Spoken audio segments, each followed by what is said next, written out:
Hello RIMC aspirants आज हम देखेंगे कुछ इंपॉर्टेंट टिप्स। अब जब आपको एग्जाम में जाने से पहले किन किन बातों पे ध्यान देना चाहिए, क्या क्या आपको स्ट्रेटेजी ड्यूरिंग एग्जाम आपको अपनानी है, क्योंकि भाई 3 दिसंबर को एंट्रेंस है।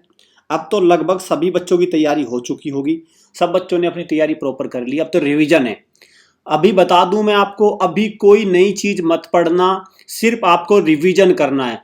जनरल नॉलेज का जो हमारा महायुग सीरीज है या करंट अफेयर्स की श्योर 200 है, इसी तरह के डायरेक्ट क्वेश्चंस पढ़ना, अलग से कुछ मत पढ़ना। जो आपने नोट्स बनाए हैं बच्चों, उनको रिवाइज करो बस। अब कोई समय नहीं है कि आप कोई भी अलग से कोई किताब खरीद लो, अलग से कोचिंग ज्वाइन कर लो। जहाँ पे भी आप जो भी आपने इंस्टीट्यूशन ज्वाइन कर रखा है उसी को ही करो। और यूट्यूब पे कोई भी एक सीरीज को जो बिल्कुल सही से चल रही है, जैसे हम लोगों के इंस्टीट्यूशन पे कौन सी आती है, महायज्ञ सीरीज है, उसमें डायरेक्ट क्वेश्चन है, एमसीक्यू फॉर्मेट के क्वेश्चन है, बस सीधे सीधे आपको वो याद कर लेनी है बस। इसके अलावा में कुछ भी मत करना।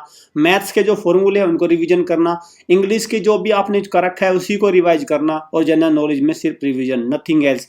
कुछ भी एक्स्ट्रा करने की अब कोशिश मत करना। डोंट डू एनी प्रैक्टिकल, अब कोई रिस्क मत लेना। अब तो सिर्फ क्या करना है आपको भाई, आपको अपने रिवीजन को करना है। चलिए हम स्ट्रेटेजी में देखेंगे कैसे। एक स्ट्रेटेजी ये भी है, आप पेपर देने जाएंगे, जिन बच्चों का सिलेक्शन हो जाएगा तो उससे तो अच्छी बात ही नहीं है, लेकिन जिन बच्चों के पेपर सही नहीं है या कहीं कमी है अभी भी तैयारी में, और आप अपनी तैयारी को एक सटीक तैयारी में ले जाना चाहते हैं, अपने सिलेक्शन को 100% करना चाहते हैं, तो हमारे टारगेट बैच को ज्वाइन करना। और टारगेट बैच कब से स्टार्ट हो जाएगा? 1 जनवरी से स्टार्ट हो जाएगा। 25 सीट्स हैं, 25 seats. We will include only 25 candidates. पहले एक एंट्रेंस टेस्ट से आपको गुजरना पड़ेगा। 3 दिसंबर को अभी से वो ओपन है, 3 दिसंबर के बाद पूरी एंट्रेंस टेस्ट होगा आपका। आपको हॉस्टल आना है, वहाँ पे आपको एक एंट्रेंस टेस्ट देना है और साथ में हॉस्टल को विजिट करना है। ये करने के बाद एंट्रेंस टेस्ट का आपका रिजल्ट आएगा, आपको सिलेक्शन होगा तो आपको बता दिया जाएगा, अदरवाइज नॉट। हमें लगेगा आपके बेसिक उस लेवल के नहीं है, आप you are not a suitable candidate, तब आपको तुरंत ही बता दिया जाएगा। लेकिन जिन बच्चों का इस टारगेट बैच में सिलेक्शन हो जाएगा तो समझो उनका फाइनल सिलेक्शन को भी चांसेस बहुत ज़्यादा हैं। उनका हम फाइनल सिलेक्शन भी ये समझो करा के देंगे, सबसे अच्छी तैयारी कराई जाएगी। और इसके लिए आपको समय देना पड़ेगा, क्योंकि 1 जनवरी से क्लास हो जाएगी भाई। इसको ध्यान में कौन सा टारगेट है, जून का जो आने वाला आरआईएमसी का एग्जाम है, उसको मुख्यतः इस टारगेट बैच में टारगेट किया जाएगा। क्लियर बच्चों? तो आपको क्या करना है, जो हमारे नंबर है ऑफिशियल नंबर 7088827111 या 9528827121, ठीक है। इन नंबर पे कॉल करके आपको अपनी सीट को कंफर्म कर लेना है। इन नंबर पे कॉल करके अपनी सीट को आप कंफर्म कर लीजिए। चलिए, साथ में जो बच्चे आरएमएस की तैयारी चले, कर्तव्य बैच है, उसका भी 1 जनवरी से स्टार्ट हो जाएगा। उसमें भी 25 सीट्स है, क्योंकि 25 सीट्स के बैच है, लेकिन ये कर्तव्य बैच है आरएमएस एस्पिरेंट्स के लिए, ठीक है। ये आरएमएस का जो तैयारी कर रहे हैं। चलिए भाई, कुछ स्ट्रेटेजी को देखते हैं। आपके सामने मैथ्स है, आपके सामने जीके है, आपके सामने इंग्लिश है। तीनों की मैं बताऊंगा कि क्या स्ट्रेटेजी रहने वाली है। देखिए भाई, सबसे पहले आपके सामने आएगा मैथ्स। देखो, कोई सभी ऐसा सेक्शन आप देख लेना, जो भी सेक्शन आएगा, मैं सब्जेक्ट वाइज बता रहा हूँ। सबसे पहले आपको क्या करना है भाई, सबसे पहले करना है आपको ये करना है। सबसे पहले बहुत ध्यान से सुनना, बहुत ध्यान से। बच्चे क्या करते हैं, जैसे ही पेपर खुलता है तो वो ऐसे सोचते हैं कि जैसे मैं अभी इसको पता नहीं मेरा सारा समय निकल गया। होती 30 सेकंड्स है, उनको 30 सेकंड्स में ये लगता है कि सारा समय चला गया। भाई आपके पास 90 मिनट्स है, तो आपको क्या करना है, 90 मिनट्स में से 5 मिनट्स तो आपको क्वेश्चन को सेलेक्ट करने में लेने हैं। कोई जल्दबाजी नहीं। सबसे पहले 5 मिनट्स में आपको क्वेश्चन सेलेक्ट करने हैं। But how many questions will you select in 5 minutes? सवाल ये भी है भाई, आपको 5 मिनट्स में करने हैं बच्चों 10 क्वेश्चन सेलेक्ट। 5 मिनट्स में आप वो 10 क्वेश्चन सेलेक्ट करिए जो आपसे कंफर्म हो जाएंगे। अब सवाल ये है कि वो 10 क्वेश्चंस कौन से क्वेश्चन हैं? उनमें आपको अवॉइड करना है 10 मार्क्स के क्वेश्चन को। अगर आपको 5 मार्क्स के क्वेश्चन मिल जा रहे हैं 5 मिनट्स में, तो पहले उनको, और एक क्वेश्चन ही सिलेक्ट करना कोई 10 मार्क्स का जिसको आप कर पाए, क्योंकि 10 मार्क्स के 10 क्वेश्चन है, 5 मार्क्स के अराउंड आपका 22 क्वेश्चन है, 10 मार्क्स के 12 क्वेश्चन है, क्योंकि टोटल 35 क्वेश्चन आएंगे। 5 आपको आपका वो रहेगा, मतलब इसमें ऑल्टरनेट रहेंगे।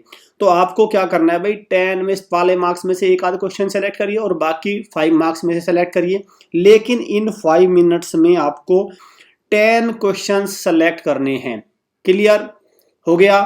तो ये जैसे ही आप इसको सेलेक्ट कर लेते हैं, अपनी कॉपी लीजिए और उनको जो आपने वेरी इजी क्वेश्चंस को चूज किया है उनको करने के बाद आपको क्या करना है, आपको अपना टारगेट करना है उनको सोल्व करने का। तो मींस आपने क्या किया, उन 10 के इजी क्वेश्चंस को, हो सकता है उसमें से भी कोई क्वेश्चन आपसे अटक जाए, उस पे समय बर्बाद मत करना और अपने टारगेट को सेट करना कहां तक, 50 नंबर का टारगेट। भाई 10 क्वेश्चन आपने बनाए लिए हैं, 10 क्वेश्चन में से एक आध 10 मार्क्स का क्वेश्चन रहेगा, बाकी 5 मार्क्स के रहेंगे, तो इसका वेटेज बैठेगा आपका 50 मार्क्स।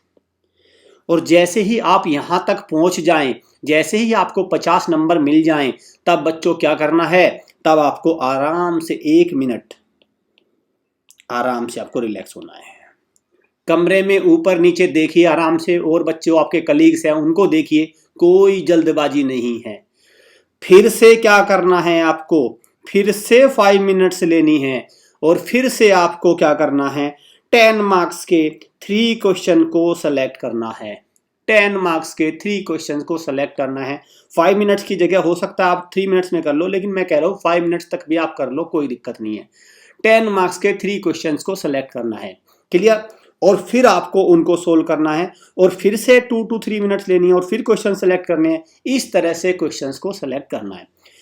जिस क्वेश्चन में सबसे ज्यादा लैंग्वेज लिखी हुई है उस क्वेश्चन को सेलेक्ट करने से बचना है। आपको उस क्वेश्चन को शुरुआत में सेलेक्ट नहीं करना जिसमें लैंग्वेज बहुत ज्यादा है।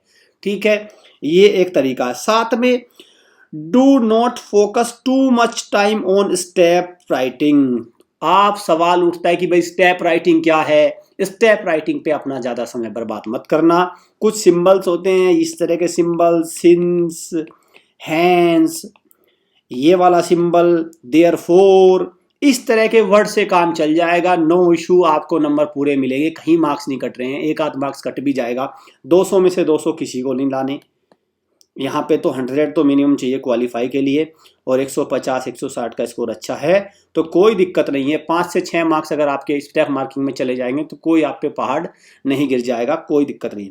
If you have less time just solve the question. अगर लग जाए बिल्कुल ही, जैसे भाई देखो अगर लग जाए बिल्कुल टाइम आपके पास कम हो रहा है, आप उस स्पीड से नहीं चल रहे हैं और वर्क एंड टाइम का क्वेश्चन है, जैसे इस तरह क्वेश्चन, ए किसी काम को 10 दिन में करता है, बी इस काम को 20 दिन में करता है, दोनों मिलकर कितने करेंगे, तो आपको क्या करना है, इस तरह से एरो लगाइए, 10 × 20, 10 + 20 और ऐसे लगा के आंसर लिख दीजिए बस। और यहाँ पे ये जरूर लिख देना आंसर, बस जैसे ही आपने लिख दिया। और अगर ये 5 मार्क्स का क्वेश्चन है तो आपको 4 तो मिलेंगे, बट आपको टाइम वेस्ट नहीं करना है।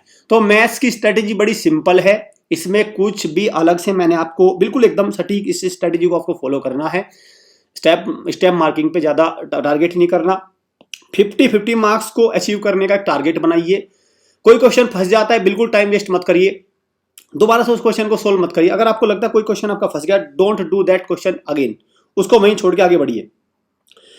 अगर आपका आंसर आ जाता है तो ज्यादा टाइम मत स्पेंड करिए आंसर को, मेरा ठीक है कि नहीं, क्योंकि देखो भाई बच्चों को ये डेस्क्रिप्टिव पेपर है, आंसर नहीं होते, एमसीक्यू फॉर्मेट नहीं है, तो बच्चों को ये रहता है मेरा आंसर सही आया भी है कि नहीं। बच्चों ध्यान रखना, जो आंसर ज्यादातर फ्रैक्शन में आएंगे, जैसे किसी का आंसर आ रहा है 183/1721 इस तरह का, तो समझो वो गलत आंसर आया। होल नंबर में, रिपीट कर रहा हूं, होल नंबर में ज्यादातर आंसर आएंगे, ज्यादातर आंसर होल नंबर में होंगे। क्लियर? ज्यादातर आंसर्स होल नंबर में होंगे, तो अपना वो माइंड यूज मत करना, जो आ गया उसको छोड़ के आगे बढ़ो, कोशिश करो होल नंबर में ज्यादातर आंसर आएंगे। ठीक है, चलिए, तो मैथ की स्ट्रेटेजी सभी बच्चों को क्लियर हो गई होगी। अब मैं चलता हूं जीके की स्ट्रेटेजी पे। सबसे पहले तो भाई देखो, read the question carefully. What is the meaning of this? भाई किसी क्वेश्चन में पूछा है कि इंडिया के साथ लॉन्गेस्ट बॉर्डर शेयर नहीं करता, नोट लिखा रहता है, नोट। क्लियर? या इसमें से कौन सा फंडामेंटल राइट नहीं है, नोट। या इनमें से कौन सा फंडामेंटल राइट है, यस। तो ऐसे आपको क्या करना है, क्वेश्चन को केयरफुली रीड करना है। सेकंड, देखो भाई अगर आपके माइंड में लेटर सपोज कोई क्वेश्चन आता है कि इनमें से इस कंट्री की करेंसी क्या है, और एकदम से आपके दिमाग में आया कि यूरो है, ठीक है, और फिर क्या हुआ, हल्का सा डाउट हुआ और आपने यूरो की जगह कर दिया डॉलर, समझो आप वहीं धोखा खा रहे हैं, फिर हो जाएगा आपका आंसर गलत।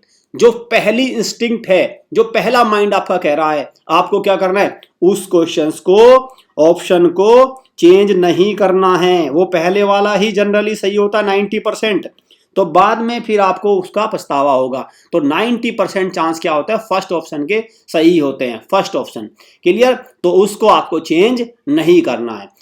ऑप्शन एलिमिनेशन अप्रोच को जरूर यूज करना है। ऑप्शन अगर है तो उसकी एलिमिनेशन अप्रोच को आप यूज करना है। देखना है कि भाई कौन सा तो आंसर हो ही नहीं सकता। जनरली डेज में आता है, जैसे डेज में तो आपके सामने अगर 5 जून आंसर है और वर्ल्ड इन्वायरमेंट डे होता है 5 को, ऑप्शन में पूछा है कि नेशनल गर्ल चाइल्ड डे, तो वर्ल्ड इन्वायरमेंट तो कैंसिल हो गया ना। तो ऑप्शन एलिमिनेशन अप्रोच आप यूज करेंगे। अटेम्प्ट एवरी क्वेश्चन, हर एक क्वेश्चन को अटेम्प्ट करना है, because there is no negative marking. Clear? First, हाँ ये भी देखो, ये भी इंपॉर्टेंट अप्रोच है भाई, इसको देख लेते हैं पहले। Do not trust other students. Generally बच्चे क्या करते हैं, बराबर वाले से पूछेंगे, अपने सहपाठी से पूछेंगे। बट बच्चों, मैं एक सवाल आपसे पूछता हूं कि अगर आपका बराबर वाला बच्चा आपको सही आंसर देगा तो फिर उसके सिलेक्शन का क्या होगा? अगर मान के चलिए this is student A, this is student B, और स्टूडेंट ए ने स्टूडेंट बी से पूछा कि दोस्त मुझे ये सवाल बता दो, और उसने उसको सही सवाल बता दिया, तो फिर इसके सिलेक्शन का क्या होगा? बच्चों, मतलब आपको पहले तो उनसे पूछना नहीं है, दूसरा अगर वो आंसर दे रहे हैं तो इसकी 101% गारंटी है ही और she will tell you a wrong answer. क्योंकि भाई देखो, गलती इस बच्चे की नहीं है, मैं ये नहीं कह रहा हूँ गलत, ये बिल्कुल सही कर रहा है भाई, इसको अपनी जान बचानी है ना, इसको अपनी जान बचानी है। तो ऐसा तो नहीं हो सकता ना, आपकी यारी ऐसी भी तो नहीं है ना, वहीं पे तो एग्जाम में तो मिले हो आप लोग, तो ऐसी दोस्ती तो नहीं है कि ये तुम्हारे लिए अपनी जान पे खेल जाएगा, नहीं ना, इसको अपना करियर भी तो बनाना है। तो आपको दूसरे बच्चे पे कोई विश्वास नहीं करना है, ही और she will tell you wrong answer 101%। चलिए, first marks those question which you know 100%। देखो जीके में थोड़ा सा मैं आपको यहाँ पे एक अप्रोच बताता हूँ बच्चों। क्या होगा कि पहले आप क्या करेंगे, पहले सारे क्वेश्चंस को अटेम्प्ट मत करना, फर्स्ट अटेम्प्ट उनको करिए जो आप बिल्कुल 100% जानते हैं। तो आपने ऐसे क्वेश्चन अटेम्प्ट किए, और लेट अस सपोज आपका स्कोर बैठ रहा है कितना, आपका स्कोर बैठ रहा है 35 मार्क्स, आपको 100% पे 35 क्वेश्चन सही मिल गए, और फिर आप दोबारा से क्वेश्चन को रीड करने जाएंगे, फिर आप उसमें मार्क करेंगे जिसमें आपको 80 to 90% भरोसा है, उसको मार्क करिए जिनमें आपको लगता है 80 to 90%। लेट अस सपोज आपको 10 क्वेश्चन यहां मिल गए, तो मींस अभी हो गए 45 क्वेश्चन। अब बच जाते हैं आपको 30 क्वेश्चंस। अब क्या करना है, व्हाट इज द पॉइंट? अब क्या पॉइंट है बच्चों? देखो, अगर इन 30 क्वेश्चन में आपको कोई क्लू नहीं है, आपको नहीं पता, तो सबका ऑप्शन सेम मार्क करना। किसी को ए मार्क करना है ए, किसी को बी मार्क करना है बी, सी मार्क करना है सी, डी करना है डी, सबका ऑप्शन सेम मार्क करना। अब देखो स्ट्रेटेजी क्या कैसे काम करेगी भाई। आपने 35 क्वेश्चन 100% कर लिए, 80-90% में आपने 10 क्वेश्चन कर लिए, तो मींस आपका स्कोर लेट अस सपोज यहाँ पे होगा 36-37। अगर आपने सारे एक ही ऑप्शन को चूज किया, since there is no negative marking, तो आपको यहाँ पे क्या होगा कि जरूर उसमें से 4 से 5 क्वेश्चन बिल्कुल सही हो जाएंगे, और आप इंडिविजुअल कट ऑफ तो क्वालिफाई कर जाओगे, इंडिविजुअल कट ऑफ क्वालिफाई कर जाओगे। लेकिन अगर आपने अलग अलग किए और आपका दुर्भाग्य आपके साथ रहा, तो हो सकता है, इसके पूरे चांसेस है कि आप इंडिविजुअल में रह जाओ, क्योंकि जिसमें आप ए सेलेक्ट कर रहे हो उसमें बी होगा, जिसमें बी सेलेक्ट कर रहे हो उसमें सी हो जाएगा, तो आपको धोखा हो सकता है। यहां पे एक गारंटी आपकी कंफर्म हो जाएगी कि आप इंडिविजुअल कट ऑफ जरूर क्वालिफाई करोगे। जनरल नॉलेज की बात कर रहा हूं, but this strategy will work only जब आपका 35 के आसपास का स्कोर कंफर्म हो गया, 100% आपको गया, और 80-90% में आप 10 मार्क्स आ रहे हैं, तो इन 30 क्वेश्चंस को सेम ऑप्शन से आप ट्राई कर सकते हैं, सेम ऑप्शन से आप ट्राई कर सकते हैं। आप कोई सा भी ऑप्शन चुन सकते हैं ए बी सी डी में से, और उसको मार्क करते जाइए, आपसे 4 से 5 नंबर तब भी वहां निकल जाएंगे। क्लियर?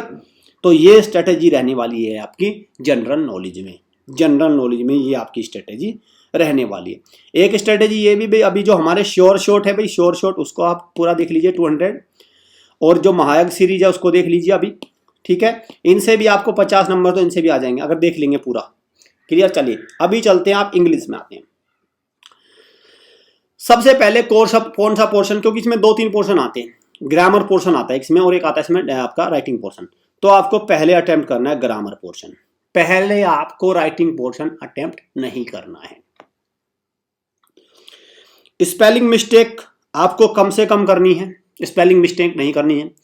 राइटिंग पोर्शन में आपको अंडरस्टैंडेबल लैंग्वेज लिखनी है, मींस आपकी राइटिंग ठीक होनी चाहिए। इतनी बुरी राइटिंग मत लिखना कि वो आपको अंडरस्टैंड ना कर पाए, आपके मार्क्स कट जाएंगे।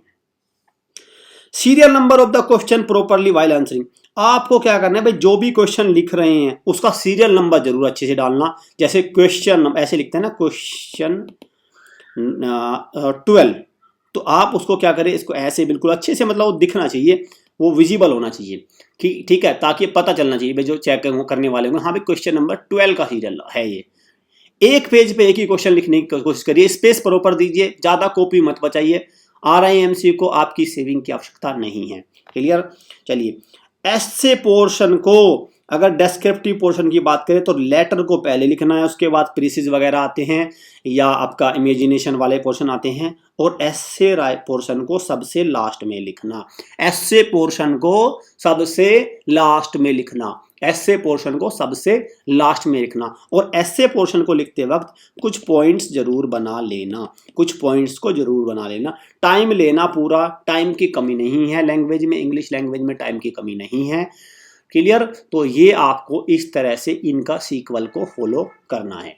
तो मैंने आपको हर एक स्ट्रेटेजी बताई, लेकिन भाई देखो स्ट्रेटेजी चाहे मैं कितनी भी बता लूं और आप कितनी भी फॉलो कर लो, बिना तैयारी के एग्जाम नहीं निकलते। हाँ स्ट्रेटेजी से जरूर 5 से 10% की मदद मिलती है, ये बात सत्य है कि 5 से 10% की आवश्यकता होती है स्ट्रेटेजी को भी, लेकिन स्ट्रेटेजी लागू भी होनी चाहिए, आपको उसको अप्लाई भी करना आना चाहिए। और वो अप्लाई तभी होती है जब आपकी तैयारी अच्छे होती है। और तैयारी कैसे होगी अच्छी? तैयारी होगी टारगेट बैच से। 1 जनवरी से स्टार्ट हो जाएगा, जून के सेशन को ध्यान में रख के है इस टारगेट बैच का। 25 सीट्स हैं, एक एंट्रेंस से गुजरना पड़ेगा, पहले बता रहा हूं। एंट्रेंस अगर आप हमारा क्वालिफाई कर लेते हैं तो आपको टारगेट बैच में आपका एडमिशन हो जाएगा। और जून का जो RIMC एग्जाम है उसकी डेडिकेटेड तैयारी कराई जाएगी, पर्सनल मेंटोर आपको मिलेंगे, वो आपको हर चीज आपकी निकालेंगे, कहाँ आपकी कमी रह गई, वो सारी चीजें आपको यहाँ पे तैयार करवाई जाएंगी। तो आपको क्या करना है, आपको करना है भाई, आपको करना है एक नंबर को, ये जो आपका 7088827111, इस नंबर को या तो आप कॉल करिए या आप करिए 9528827121। इस नंबर को कॉल करके अपनी सीट को कंफर्म कर लीजिए, अपनी सीट को कंफर्म कर लीजिए।